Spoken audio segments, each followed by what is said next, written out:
Morning, top of the morning to you. I've got the dregs of my coffee here. Yeah, look, it's really dregs, but I'm going to slick it all down very, very quickly before we start this live. So, guys, welcome. It's an interesting day. The weather's been all over the place. I know people have been cooking and Gauteng. There's still been rain in the Western Cape, like wind, iffy days. Doesn't actually know if it's summer yet. Yeah, it has been very, very weird. But I will tell you this much, that I'll swap it out with a glass of water. I will tell you this much, that, you know, we've become so insular with the pandemic. We really have. Our bubbles have got even smaller. And I admit very freely to anybody that I do live in a bubble. I really do. I live in La La Land in my own head. But it's kind of got me okay so far. But with the pandemic now easing down, we all going out a bit, you know. We all going around, and we actually are attending some events. Big story. And in this traveling and visiting some events, we were very privileged to go down to the Eastern Cape, 2.5 hours inland from Port Elizabeth, and we went to a town called Bedford. Now, for those of you who might know it, you'll know it's at the foot of the Bedford Mountain, and it's in the Karoo, and it is so dry. It is so dry. They had the 100-year drought. They've also had, I think they had 5 mils of rain while we were there over that weekend. And there was a celebration in town. 5 mils of rain. And what I'm getting back to about this bubble that we live in is that we forget sometimes what goes on in the rest of the world, in the rest of South Africa, the rest of the people around us, the gardening folk. And it really was brought straight back to me with a very severe reality check. The preciousness of water. Of water, which is a resource, of the water that grows our food. Those farmers need it. They need it to be able to provide the food that we buy at the shops. What's also happened with the pandemic is that we all want to become subsistence farmers. Yes, I get it. Come on, I get it. The first hard lockdown, I promise you, at 5:45 that evening, I was at my local builders and I was picking up a few gardening provisions. And this really set the tone for me for what the next 5 years of our lives were going to be like. In an instant, I immediately knew what life was going to become. Because, you know all those seed racks? And you get all the different brands. And people were there grabbing. And I mean like grabbing. You'd swear there were 100 rand bills on those seed racks because people were just grabbing because they didn't know what was going to come. And I know a lot of you started your very, very first veggie garden, and I'm exceptionally proud of you. We know that worldwide stats that there are 18.3 million new gardeners in the world. Hoorah! That's a real boop boop, you know, when you pull the chain, doot doot moment. It's one of those. Guys, we are blessed. We are blessed in the fact that there are more gardeners out there that are wanting to grow their own.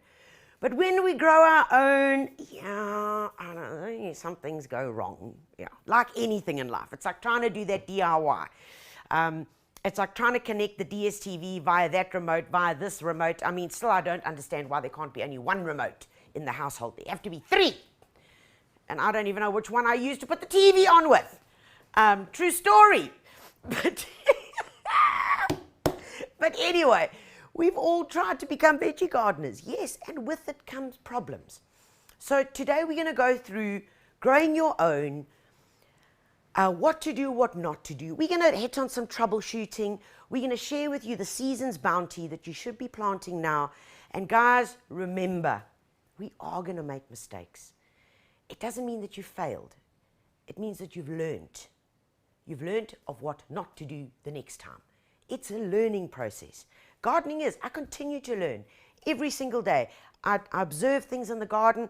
I think that could have worked with that, but sometimes it just doesn't. And it's okay. Don't be hard on yourselves.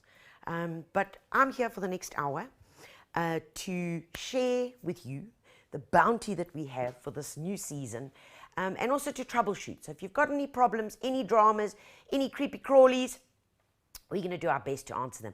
Plus, we're going to share a sneak peek, a very sneak peek of an amazing DIY, which is, and now hold on, no, don't like roll your eyes. Yes, this is an easy one. I promise you. You can even get your husband to do it. Did I say that? Of course I did. You can even get your husband to do it. Seriously, it's that easy. If you're short on space, if you even living in a townhouse, if you've just got a balcony to garden in, you can make this to grow your own very own veg. So I'm super excited to share that with you. But first of all, let's see who's visiting with us this morning and who's saying hello. Right. Oh, top of the morning, Cindy May. Good morning to you. It was the start to my gardening. You see, even Cindy May started gardening. Cindy May, I hope it's going well, and I hope you haven't murdered any plants. But if you do, it's okay. They got to plant heaven, also known as the compost heap. Alrighty. Gatma Sharma, good morning. Grasshopper, locusts, solutions. Yes, we're going to get to that. And an organic solution available. Oh, yeah, okay. Mosquito and flower. Right. We're getting there.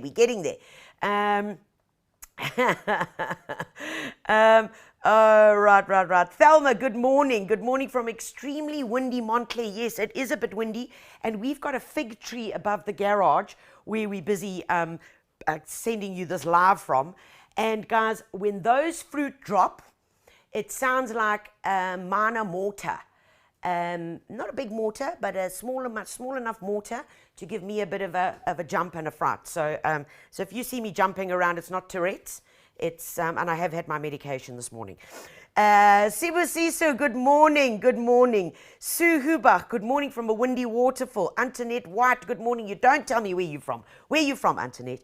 Nicola Buchanan from Somerset West. Still want to know where you got that stunning blue rose jacket. Huh? Oh, the one I wore yesterday. I'll tell you. So everybody thinks it's designer, ne? You know, it looks so fancy. It must have been made, you know, but I'm not one of those kind of people, no. I'll tell you, it came from a very good boutique, and I'll call it a boutique, and it's called Fushini, ne? Every time you walk past, and you know, Fushini reminds me of my late mom, and I'm probably going to get smacked about this because I'm mentioning another brand on a builder's brand, but anyway, you know, you can't buy clothes. You can buy work clothes from builders, but you know what I'm saying. But anyway, I'm talking myself into a cardboard box here. So my late mom used to always buy me clothes from that brand because she had an account there. Remember the days when you had accounts? So whenever I do walk past one in a mall, I always pop in there, and they've got great jackets. About 400 rand, FYI. Right, moving on. Alexis from a windy Cape Town. Oh yes. Mercia, good morning. Lindiwe, morning. You want ACC. What? You want an account? No, you don't. Gibson, good morning. I hear stevia seeds are hard to germinate. Do you know what Gibson, they're not hard to germinate. They suffer from what we call dieback, or dampening off. So dampening off is when you have sown your seeds. Okay, let's take a look here. When you've sown your seeds, and this is some mustard, which is going to be treated as just microgreens. So literally from here, all we do is take a pair of secateurs or scissors, and you see we've sown them very tight, nice and tight. But look at that, you get the most beautiful, yummy, restaurant quality microgreens that you sprinkle on your salad, throw on a yummy sami, whatever you want to do with them. Microgreens, this little guy packs a punch, full of nutrition, great, fresh.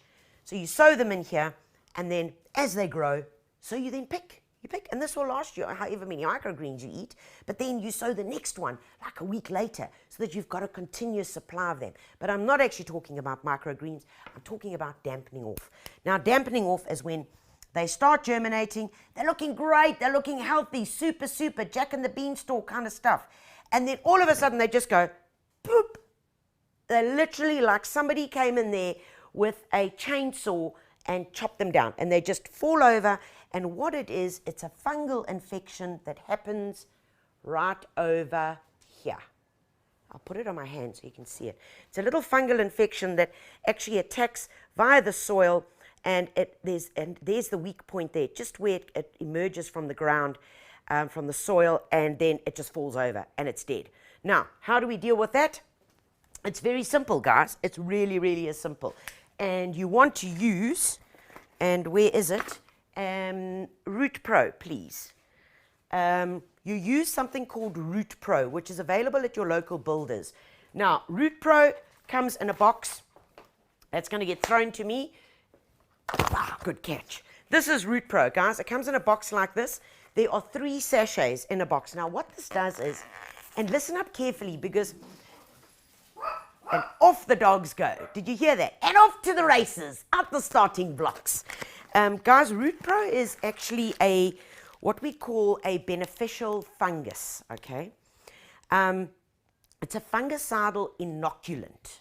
Big word, but what does that mean? We've all been for our Jovas, our COVID Jovas. It's an inoculant. It helps us from not getting COVID, or from when we get it, we get far less symptoms. This is exactly what Root Pro is. It's a fungus that's called trichoderma. Now, what does trichoderma do? Basically, let me explain to you first. This 5 grams, which is 1 sachet, goes into 5 liters of water. You don't have to use the whole sachet because this is actually just a little powder. All right, so you dilute this into water, and when you are watering your seeds, you water them with this, because what trichoderma does is the following. It grows alongside your roots. So you've inoculated it, okay, and it's attracted to the roots of the plant. But it's what we call a symbiotic, so the one helps the other. Trichoderma grows alongside here, and it protects it. It actually protects. In slides that we have seen from those very clever scientist people, you know, when you look down there and you meant to say, ooh, yes, you can actually see it. The trichoderma grows alongside your roots, and what it does is it then sends out hyphae. Those hyphae go out and actually attack the bad fungus, which name is that causes the dampening off. It's called Pythium or Phytophthora. Terrible, I can never, Phytophthora. Sounds like I've had 7 whiskeys. Phytophthora, that's what it is. So what it does is the hyphae go out, penetrate it, kill it. What this trichoderma also does is if there's any nutrition available that's not close to your roots, it actually makes it easily and more readily available. So guys, if you've got a plant that's looking like it's got a bit of a cough, it's looking a bit sad, you might have left it in a pot and not taken the saucer out, and it might be drowning when you've left your plant in a lot of water. What can sometimes happen is you get that fungal disease. Treat it with Root Pro. It truly is amazing. You talk to the macadamia nut farmers, you talk to the citrus farmers, you talk to the avocado pear farmers. This is what they use to produce beautiful fruit for you and I. So they're using it, we should be using it. Right, okay, so I hope that helps you there. Right, who else is here? Angela, good morning, Angela from Cape Town. David from El Dorado Park. Fran Terry, good morning from Howick. Mole crickets are destroying my lawn. Okay, mole crickets, we'll get to that a bit later. Rowena, very hot Olifant's Hoek in the Northern Cape. You must be cooking there. I hope you've mulched your garden so that the little bit of water that is there is not being sucked up into the atmosphere. Junaid Nomani from a very hot Fourways. Gibson, good morning. That was the stevias. Yes, okay. Right. Let's see who else is here. 1 second. Mercia and Lindiwe. Right, guys. For those of you that have joined us on Facebook and those of you who have joined us on YouTube, a very, very, very good welcome. Okay, so we've spoken about these guys. So you get the idea about microgreens. Okay, and what I suggest to you with microgreens, guys, is, you know, when you go into that box where you keep your seeds, you know, there's always seeds all over. Look here, there's a few nasturtiums that I haven't sown yet. Yeah, there are a couple in there. There's a bit of basil. Yeah, that's been left here. Bit of basil. So there's always a couple of open packets. Well, I don't know, but in my household, we often find that. So what I normally do is I'll take this, I'll add some rocket in.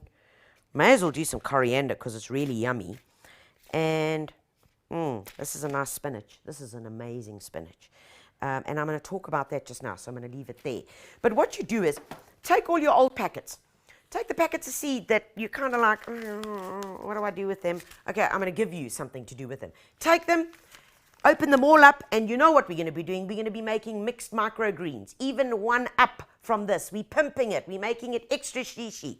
Okay, so you take it, open them up, pour them into a little container, mix all the seed up, sow the seed. And remember, when we're sowing seed, guys, we are only sowing in this stuff. Remember, the beautiful palm peat. It starts out looking like a block like this. Come on, guys, you should know this by now. It starts off looking like a block like this. You add 2 to 3 liters of water. It sucks up all the nutrition, all the moisture. And then, watch here, then you just break it up. Oh, man, I love this stuff. I absolutely love this stuff. Oh, in fact, and the other day, what we did, I picked clover seed a while back, and I sowed all my clover seed just directly into this. So this is beautiful palm peat. You can see it's soft. You can see it's very, very loose and friable, very, very light. And this is what these guys are sown in. And I'll show you right here. If we open this guy up here, there's the palm peat. That's all that's in here, just palm peat. Palm peat also holds moisture fantastically well. So what it means is that while you are at work and your little seeds are needing some moisture, well, the palm peat holds extra moisture. Okay, so when the plants need it, and your young seeds that are developing can then just suck it out. We also use this in hanging basket mixtures. Add 2 or 3 handfuls into your potting soil because it also helps to hold the moisture. We also use it in our potting soil mixes. And here's another tip quickly. If you've got a garden bed near the side of the house, which is under the eaves, okay, so it's under the eaves, so it doesn't really get much moisture when it's raining, add some of this into the soil. Probably take a block and distribute once it's broken down. Probably distribute a block over a square meter and then dig that into the soil. Of course, you're also adding in good organic compost. Most importantly, loads and loads of compost, and you're going to add in some fertilizer. Now, what that's going to do, it's going to just improve that soil, and you'll find that your plants will be so much happier. Okay, so that's that. So that's sowing. And what's going to happen is in 7 to 10 days, depending on the seed, you're going to have different seed germinating here. And as it germinates, as it gets to its 2 true leaves, that's what we call it, 2 true leaves, you can then cut it, use it, even throw it in some stir fries, guys, if you really want to. Okay, so I believe there are loads of questions coming through, so let's just have a look here. Hold on. Am I reading this one? Adolf. Okay, let's just do that. Hold on. I did something very strange on my computer, which is quite normal. Joanne says, what are ideal conditions to grow basil? Man, you must have read my mind. Okay, Joanne, you are in luck today because right here, come along with me here, Mason. Mason's the guy behind the camera, not you, Joanne. Come along over here. These were basil seeds that we sowed in palm peat. Look at these little guys. They were sown on the 12th of the 10th. 12th of the 10th. What are we now? 18th, somewhere around about there. Okay, anyway. these guys were sown. They are now ready to prick out. Now, when we talk about prick out, we talk about planting them on. So what do they need to germinate? They need light, guys. They need lots of light. Any seed, don't put it out in the full sun, because all the moisture is going to get sucked out of them. They're not going to get that constant supply of moisture, and they are going to dry out. The biggest mistake in seed sowing is drying out. So ideal conditions for these guys to germinate would be, for instance, here next to the window, where there's lovely morning light coming in, or just on your patio where you're getting some filtered light coming through. Not direct sun. Okay, please. So while we're on this, Joanne, I'm gonna help you out with this, and we're gonna quickly jump to this, and then I'll jump back to a few other things. But anyway. Okay, what am I doing? Let me put this over here. Okay, can you still see what's cooking here? Right, I'll move myself across here. So what we're going to do now is, once you've sown your seed, okay, your seed is now germinated. It's up to what we call the 2 true leaves, and even here, do you see the next set of leaves are coming through? We cannot leave these guys in here, because this is normally where it goes pear-shaped. If you have to leave all these basil in here, this is like a forest of basil, guys. It ain't going to work. Natural selection and competition and space. It's like trying to put 50 people inside a lift. It just isn't going to work. So we've now got to take the plants to the next stage. And to the next stage is really, really easy, and I want to show you how simple it is. So all that you want is a few little pots, and I love using these little square pots. Why? Because they don't take up so much space. You see? I can put 4 together like this, whereas circular pots generally tend to take up more space. So I've got these little square pots, which I'll demonstrate to you. Just got a bucket. What we're going to do is we're going to take some good compost. Okay, guys, this is good compost. This is not the leftovers from the plant that died, that we're now trying to save the potting soil and remove the dead roots. I know you've done that. I know that you have. No. This is good potting soil. We're going to add a bit, and I'm using my wrong hand here. I'm using my right hand, which you can see why I'm throwing it all over the floor, but never mind that. Okay, so I've put about 8 scoops in here. I'm going to add equal amounts of compost. Okay, got it. Equal amounts of compost. So here's my bag of compost. In it goes, equal amounts. Let's just pop it in here. Right. Oh, lordy. I'm throwing the soil all over. Okay, that should do it. Right. Equal amounts of compost into there. Right, then what we're going to do is, now this is preparation for our next step, okay, to go into our little pot. So it's what we call planting on or pricking out, okay. Now, in this mixture, I definitely want to add 1 or 2 handfuls of Atlantic Bio-Ocean, okay. This is a pelletized chicken litter that has also got seaweed in it and fish emulsion. So because of its pellet, it works as a slow release fertilizer because it takes a long time for it to break down. All right, I'm also going to add in 1 or 2 handfuls of bone meal. Yes, the other name for bone meal is fairy dust. There we go, you got it. Okay, we're going to mix this all in. And I am going to add in 1 or 2 handfuls of my beautiful palm peat. Because remember, I told you a bit earlier that the palm peat is really good for helping with moisture. Okay, so I'm going to add 1 or 2 handfuls in here. There we go. Okay, let's get that out the way. And then just a good mix. Okay, mix it all in. Oh, man, this is going to be a powerhouse of a mix. It's going to get these little guys going. All right, so once we've got it mixed, and you know, make gardening easier, guys. You see I'm mixing it in a little bucket here. Always mix a little bit extra so that when you're finished, when you're done, you just put it one side. When it comes to your next lot of seeds, well, you don't have to start mixing again and finding it. It becomes really painful. So over here, this is how we do it. Nice and easy. We're going to take one of these pots, okay, fill it up. Just give it I like to give it a bit of a tap. Do you see, as soon as I gave it a tap, it just dropped in. Let's do that again. Let's just do that again. So I'll level it out, just even it out here. See, it's not level, but as soon as I go in here, Give it a tap.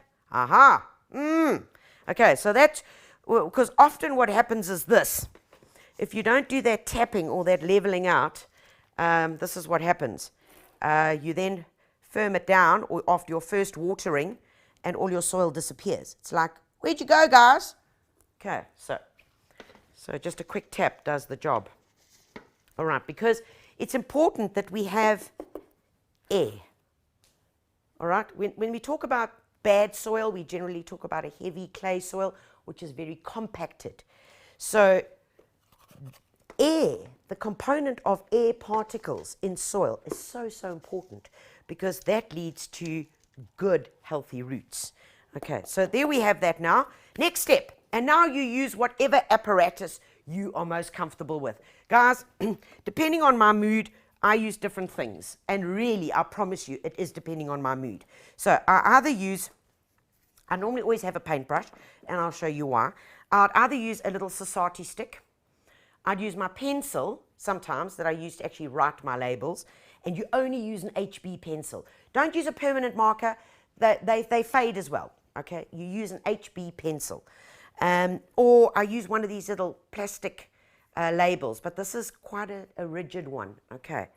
Now, what we do next, we make a little hole, okay? Very small little hole, and we're actually going to plant up 2 in here, and I'm going to tell you why. Let's do this. Okay, 1, 2 little holes. Now we go to our little basil. Okay, so there it is. So when you're going into your basil, I'm going to try and do this so you can still see what's cooking. You grab the little guy, okay, grab him there. You're going to take this, pop it in, and then just gently loosen it. Try and keep, do you see this? Try and keep as much of your soil as your palm peat around the root as possible. If you do that, you're not going to stress this little guy out so much. Okay, in comes the pencil. Now, all we do is we made the little hole, we drop it in, and then I take the back end of the pencil, and I just firm it up. There we go. Right, next one. Take this little baby. This is such a satisfying, this is so completely satisfying. I could do this for ages. See here? There we go. Nice. All, you see, beautiful roots, beautiful roots. And that's because of the air, and of course it's because of that Root Pro that we were using. Right, next little hole, drop it in, nice and simple. Okay, back into the pencil,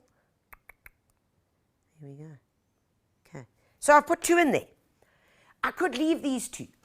These 2 I could allow to grow into here until they're slightly bigger, and when I say slightly bigger, I am talking probably double this size. Okay, this is where they've been pricked out into little individuals, into a seedling tray. This is how you'd normally buy them at your local builders.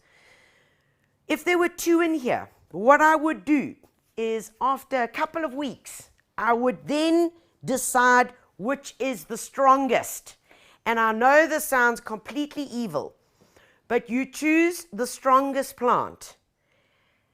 The weaker one, you nip them off, cut them off. You don't kill them. No, you're using it. You're going to use it as a microgreen or something. But you select the strongest because that's how nature works. Select the strongest because all trees in all forests and all seeds that fall do not turn into giants of the world. No, some succumb, and that is called natural selection. So here we are doing it, but once we've done that little pricking out, once we have transplanted, guys, most importantly, here's my Start Grow. That's the next stuff that I put in. Start Grow is part of the same family as the Root Pro. I give it a good shake. What Start Grow does, it encourages good root development. Okay, very, very good root development.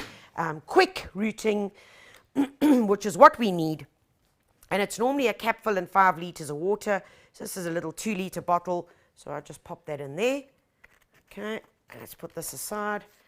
And you can use Start Grow to really water so many things. Anything that's been transplanted, anything that has been just planted, young seedlings that you are planting out, you pop them, you just give them a good feeding of your Start Grow. So a bit of a shake and then a good watering. Okay. Notice I'm watering Excuse me, I got a frog. Notice I'm watering the soil, not the plants.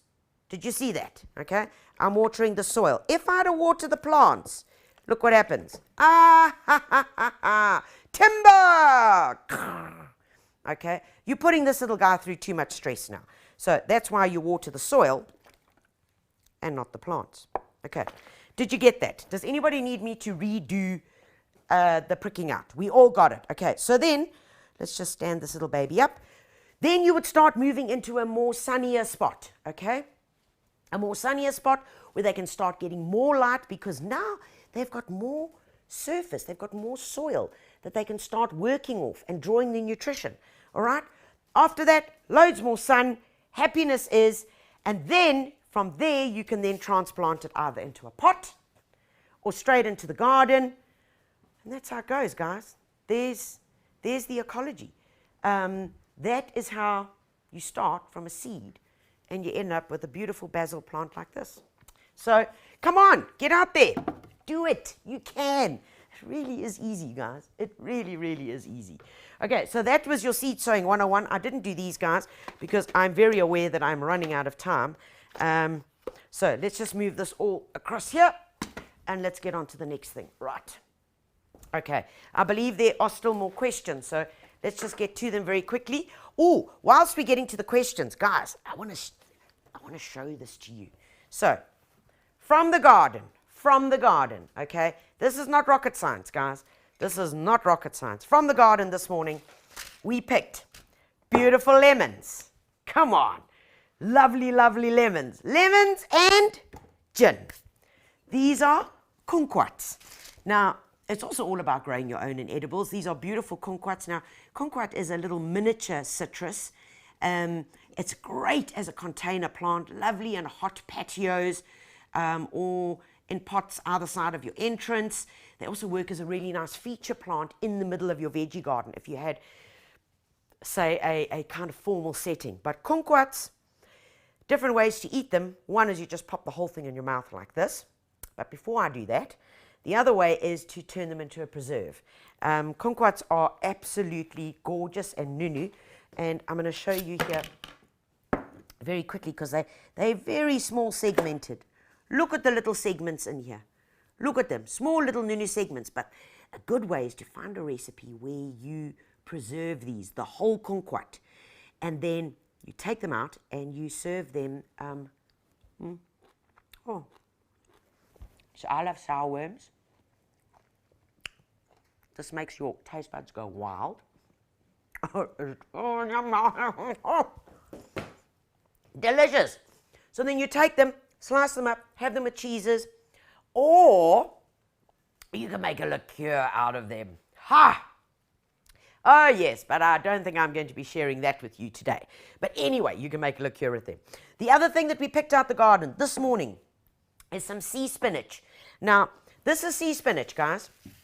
Oh, and the beetroot. Come on. Isn't it lovely to be able to just go in there and pick your own? I mean, look at that. Doesn't it just talk to you? There can be nothing better than this. Lovely. Okay. Let's get back to the sea spinach. Have I got a red tongue? Okay. Sea spinach, a lot of people don't know sea spinach. It grows as a ground cover and it's very, very vigorous, guys. And sometimes people think it's baby spinach, but it's not baby spinach. It's actually called sea spinach or New Zealand spinach. It is incredibly vigorous. But what does it taste like? It tastes like normal Swiss chard. Swiss chard, so how do you cook it? Exactly the same way. We pick it like this. We pick big bunches, as you can see. You can simply just use the leaves in exactly the same way that you would normally use Swiss chard.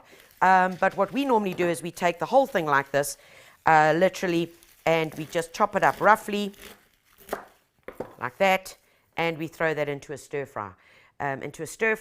Great with onions, a bit of tomato, and a hint of chili, because it gives you so much nutrition. And this you can buy in packets of seed. There we go. There's our Garden Master.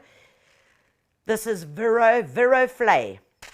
which is basically the sea spinach. So have a look at this at your local builders and you'll be able to get your own sea spinach. Okay, cabbage I picked from the garden this morning, and this is the point that I actually want to get to, guys, that it's not perfect. No, it's not. Oh, look, it's got a few holes in it. We left the slugs to have a little bit of food as well. And if I probably took off these leaves, which will then go to Martha and George are our chickens, and the rest will go into the compost heap. If we did this, yeah, I'm probably going to find a snail or two, but nothing is perfect. We strive for this perfection in life, which is so completely unnatural.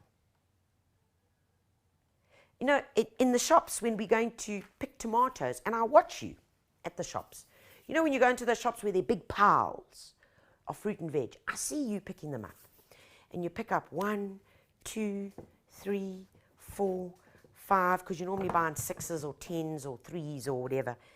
And that 6th one, you pick it up and you put it down. And you pick it up and you put it down. Why? Because it's not exactly the same as the other 4. Oh, come on, get over it. Just take a pull. Just take a pull. Guys, it's not meant to be uniform and controlled and in a box. It's not meant to be. And so if my cabbage that I grew in my own garden does not look exactly perfect, it's okay. Because when I cut it up, in the inside, it looks exactly the same as the perfect one that I might have bought. So forgive yourself. Be easy on yourselves. And know that perfection is not always the Holy Grail. It isn't. And if you've got a few jam tomatoes that are looking a bit like odd, and a carrot that looks like it's been through a science experiment because it's got 2 little things or maybe 3 and it's growing a bit crooked, it's okay. It still tastes the same. It's not bred for perfection. Okay, note to self. Okay, when do I know that beets are ready to pick? Very, very good question. What happens with beets is that as they mature, they almost start pushing themselves out the ground, because obviously this is the bulb. So this is what we call the neck. Here's the shoulder. So as it grows, it's pushing the soil. It's opening the soil, and as it does so, it pushes itself up. It's kind of weird. So what you do is, if this is the soil surface, you just scratch over there, just scratch a bit, and you will see the thickness of this. The thickness of this here is going to determine. And remember, beets normally from the time of sowing are 60 to 90 days. So it's a long crop, hey? You've got to like hang in there. It's like as bad as onions, but well worth the wait. So that'll tell you when your beets are. And also the other thing is, don't leave them too long. Don't leave things like beetroots and radish in the ground too long, because what happens is they split. They take on too much moisture, they split open, you get soil inside them, you start losing quality and losing nutrition. So it's better to pick younger. Okay. Junaid, I think that's how I say it. Oh, what was the paintbrush for? What was the paintbrush for? Sometimes I use the paintbrush. Come along here, Mason, and I'll show you, because I've got this nice little end here. Sometimes I use the paintbrush just to pop my little guys in there. Okay. That's why I use the paintbrush sometimes. Okay. Can you grow lemon tree in a big pot? Yes, 100%. With the pot, this is the size, and I want you to listen up very, very carefully, because you're going to need to save up for the pot, not the lemon tree. Okay, the lemon tree is the inexpensive pot, but in a pot, I want it to be at least 60, 2 rulers, 60 high by at least 40 wide. It's important that it's that size, or else don't bother. Remember, in the pot, in your lemon tree, lemons love sun. They're from the Mediterranean. They like lots of hot, hot sunny days. In a pot, you're going to need to water more than in the ground, probably every 2nd or 3rd day. All right, and also you've got to feed it. So when it comes to feeding your lemon tree, guys, there are lots of options. You can use this, which is a 634, which is an organic product. It really is good. You can also interfeed with this over here, which is a Nutri-Feed, which you can basically dilute into water. So every time you're watering, you are then feeding the plant as well. So this you would do every 4 to 6 weeks. And then this you would do every 10 days. Lots of sun. Please keep it well watered. And especially if we're having very, very hot days. But 100% yes, your lemon can be in a pot. Okay. Karoo Cliviers. Why does Rocket go into shooting seeds so quickly? Especially in the 6-pack punnets at our nursery. Ha! Okay. I'm going to answer that very, very simply. Guys, here's some Rocket I picked from the garden this morning. Okay. Lovely Rocket. Now, remember with Rocket, guys, just a bit of background on them. Rocket grows wild on the foothills of the Mediterranean. It is a wild herb. That's why they call it wild Rocket. Okay. Beautiful, strong, pepperminty, fresh. Rocket is great to use in amongst your other veggies. Why? Because Rocket is a good repellent of insects. You will find it very, very rare that you will find aphids or anything around your Rocket. The same with parsley. Plant parsley in amongst your other veg, and of course nasturtiums. Nasturtiums act as an insect trap. So in other words, what happens is the aphids come along to the nasturtium before they're going to go to your cabbages or anything else. Now, why does Rocket bolt? Rocket bolts in a seedling tray because they get stressed out. When you stress out a plant, its instinct is to say, guys, got to make seed, I'm about to go to heaven, haven't procreated, this is my job. So when you stress it out, it's much like a lettuce. A lettuce will bolt if we have sudden high summer temperatures. Yeah, you've seen it. Your lettuce is looking great. We have 3 or 4 days, hot days, bang, your lettuce is bolted because then it needs to flower. That is why. So keep them well watered. It generally is a lack of water that stresses them out. That makes your Rocket start rocketing. Very important as well that your Rocket seed is also completely, your Rocket flowers are also completely edible. Have that same beautiful peppery, like a bit of a wasabi, but not wasabi. You've probably eaten it in those mixed salads that you buy from those other shops and you didn't even know what it was. That was Rocket. Okay. Let's get to the next question here. Right. David says, are the leaves of beetroot edible? Yes. Oh, good question, David. Good question. 100%. You take these leaves, and these you would treat just like spinach. You would chop them up, okay? Use them in stir fries. You can even use the leaves. What we sometimes do with the young beetroot in the garden is when the leaves are young, we just steal 1, 2, or 3 leaves and you just throw them into your salads because they are completely edible. Remember, we used to feed beetroot leaves to the silkworms. Yes, at school. You remember that silkworm craze. My poor mother had to live through that.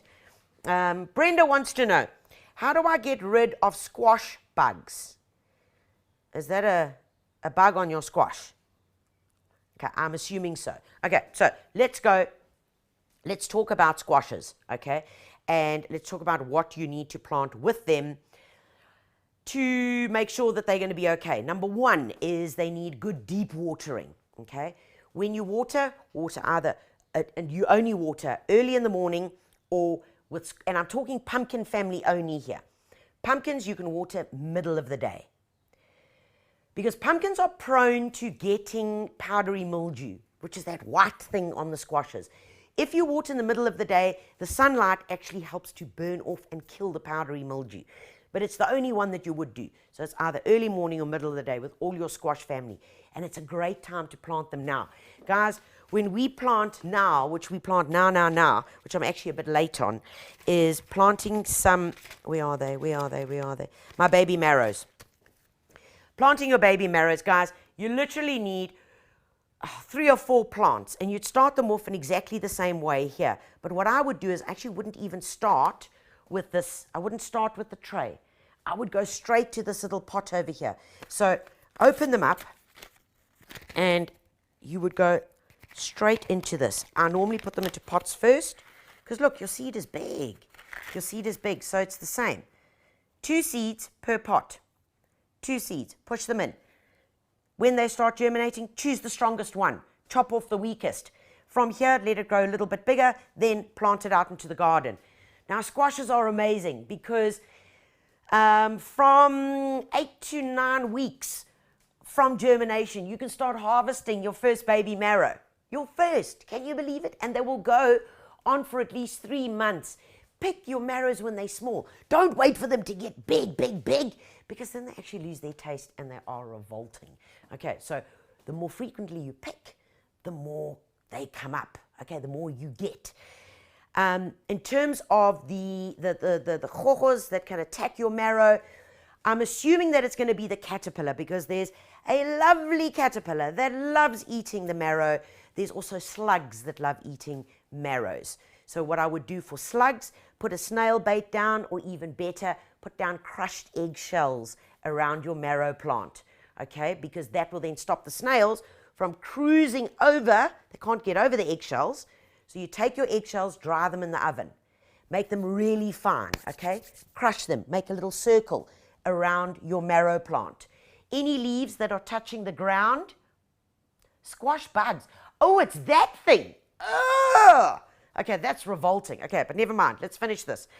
Where was I? Yeah, any leaves that are touching the ground. It's important that you either nip those off or lift those leaves up, because the leaves are like having a little ramp. Snail comes up, goes. Okay. Squash bugs are neat. So squash bug is quite a big insect actually, and I think it's got 6 legs and it's got a long feeler things. Okay, and they're very ugly. So what I want you to use there is you're going to need to, unfortunately, what am I going to recommend? Yeah, you're going to need to go with this. Go with Margaret Roberts. This is her organic insecticide. The organic insecticide has got oleum in it, it's got some pyrethrum in it, and it's got some garlic. Okay, really, really bad smelling, but the very good news is that with the organic insecticide, there is literally a 2 to 3 day waiting period. So nothing in here is exceptionally harmful, but what it is going to do is chase away those squash bugs. But getting back to the caterpillars that are very friendly, that really love eating your cabbages, so any brassica family, they also eat tomatoes or anything. What I want you to use is this over here. Guys, you can get this in different sizes. It's called Lava Pro. And this is a biological larvicide. Guys, what basically happens as soon as you see any caterpillars, is I want you to mix this, you spray it on in fine droplets, and what it does is it actually stops the caterpillar from eating. There's a little crystal in there, which is a naturally found crystal. So it's all good. It actually just slithers their gut, okay, and it stops the caterpillar from eating. Which means that even if your child ate the caterpillar, they do. Or even if the dog came and ate the caterpillar, or a bird came and ate that caterpillar, nothing is going to happen because no chemicals were used. It literally has died because of a gut leakage, because of this little crystal that is found in this biological inoculant. So, yeah, different ways of getting around things. Okay, Cheryl says, my carrot look like scary characters. Yeah. Even my beets have legs and things. I've tried compost and sort. They taste like dirt. What? They taste like dirt. Oh my gosh, Cheryl. Okay, right. Any root veg. So whether it's beetroot, whether it's parsnips, anything that grows, they're rooting underneath the soil. You need a very soft, friable soil. Lightweight, sandy, not heavy clay. So you need to add in loads more compost. Okay, loads more compost. And when I'm talking about that, this is exactly what I'm talking about here. You want a chunky compost that's got lots of bits of bark in it. Preferably even better, one step better, is your own homemade compost, because your homemade compost is going to have far bigger bits in it. Okay, far bigger bits. So incorporate that into your soil and dig it down. And when I say dig it down, guys, I mean dig it down to over a fork's length, because you've got to get right down. So at least 1.5 of your fork's length, dig it in, turn it over well so that you can loosen the soil, so that when these guys start growing, they can easily get and penetrate. Because what happens is, as soon as they can't go in one direction, they get stuck. That's when you get these other offshoots start developing. And they shouldn't taste like dirt. Maybe you're picking them too late. So don't let them stay in the ground so long. Remember, always check out your days from sowing to harvest. And believe it or not, they actually say that on the packet of seeds. So germination, 10 to 14 days. This is for carrots. Days to harvest, 90 to 110 days. So keep an eye on that, and that's why it's always important, really important, to label your seeds or even your plants when you planted them into the veggie garden. Really important to label them. Okay, so let's see who else is here. Adolf, oh, very good question. Oh, what do you recommend to manage leaf miner on tomatoes? Now, leaf miner, okay, right. Leaf miner, what is leaf miner on tomatoes? I don't have anything to show you here. Just have a look. So, okay, let's do this. Okay, so this is your baby tomatoes. These are your young tomatoes. So, leaf miner and white flower. No, I'm on the wrong one. Yeah. So, leaf miner as in a miner that starts digging. You'll see it's very, very common. It's a little insect. They lay their eggs. When this thing hatches, it then starts burrowing into the leaf, and it makes like little tracks. You can actually see it, little white tracks. So if I were to take a pencil or a Koki or something, wherever my pencil is, you'll actually see the way that it runs. It actually causes these little marks where it runs all the way along. And that is known as leaf miner. What happens with leaf miner, unfortunately, is this, guys, is that it may look like it's not doing much, but it's sucking all the nutrition out of the leaves. Remember, the leaves are the powerhouse. The leaves, if you don't have big leaves and good, gorgeous leaves, you ain't going to get lovely tomatoes. So what I suggest that you use is this. It's called Lava Pro. Remember, it's the same one that we used for any of the caterpillars. It also does leaf miner. So, guys, spray it on little droplets, a fine spray, and you can do that once a week on your tomatoes. And I would really recommend that because tomatoes are prone to getting leaf miner, and the other thing that's prone to getting leaf miner is brinjal as well. Okay, I hope that helps you. Right. Oh, I have a problem with white flower among my veggies. Ha ha. Okay, white flower. You know, you touch the bush, you touch the plant, you just see flowers. White flower is hectic to get rid of, and a few years ago, there wasn't actually some natural remedies for them. There weren't actually friendly remedies. A remedy, in other words, you can spray today and eat today, and you're not going to grow an ear. So what I would recommend for that is you use Pest Pro. Now, this is also completely natural.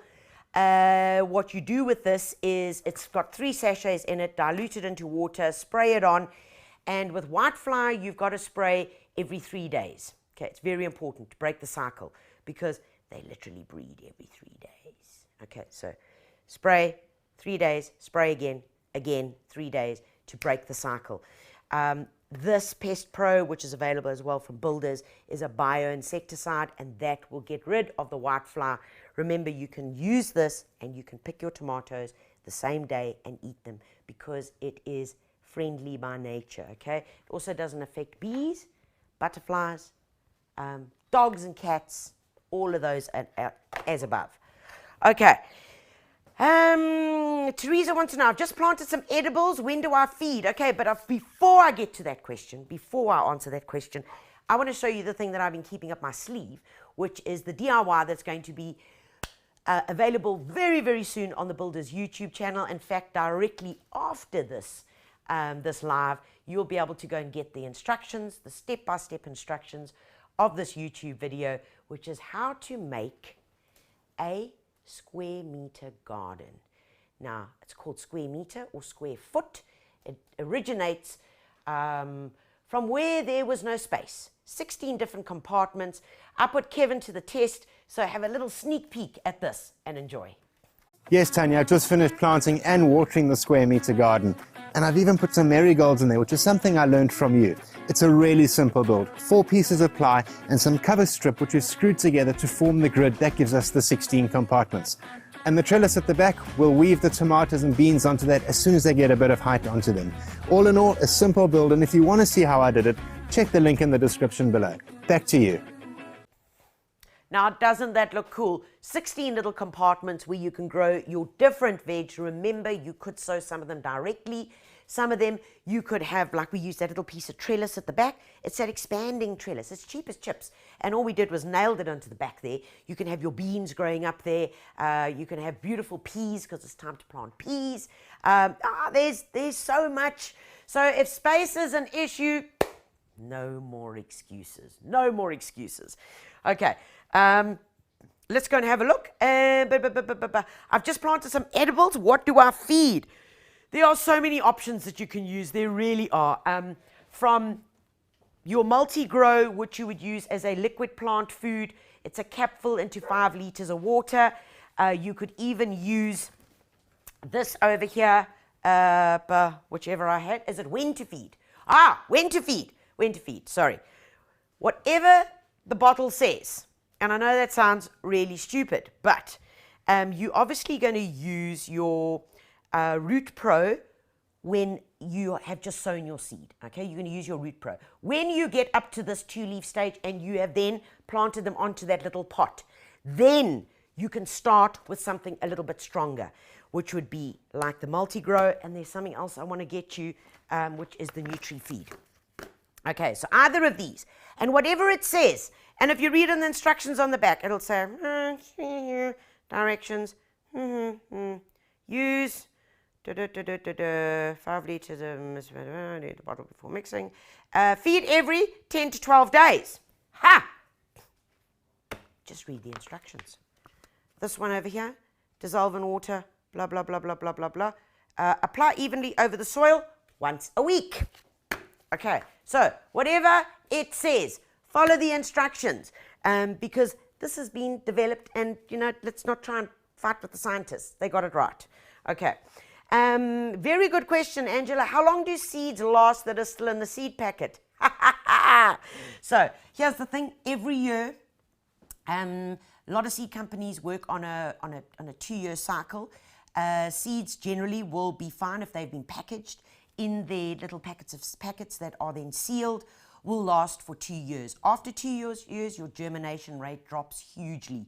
And the seed companies in South Africa, we are very privileged to have them, because what they do is they remove all that seed off the shelf, all of it, destroy it, and replace it with new seed. If you're asking me, if it's longer than 2 years, if it's still going to germinate, there's only one way to try. You worked it out, yes. Germinate it. Give it a bash. Gata wants to know, I have some grasshoppers and a locust solution around edibles. Okay. Unfortunately, there isn't, unless you go along and grab them and chop their heads off. That's called the organic solution. The other way is to use something like cypermethrin, which is a bit stronger. It does have a waiting period on it, guys. So please do follow the waiting period. It's normally 7 to 10 days, but this will get rid of locusts. There was a question about that I missed, which was about mole crickets. Mole crickets, guys, there are various products on the market. There's one called Plant Protector. There's one called Lawn Protector. Pop along to your local builders. Find one of the guys in that alley where all the chemicals are, and they will be able to help you to get the right product. But there are many available on shelf at builders. Guys, remember that it is that time. Please have a look out. Our latest magazines have just hit the shelves in Builders. Have a look in the gardening section where all your beautiful indoor plants are, because that's where you'll find these wonderful magazines.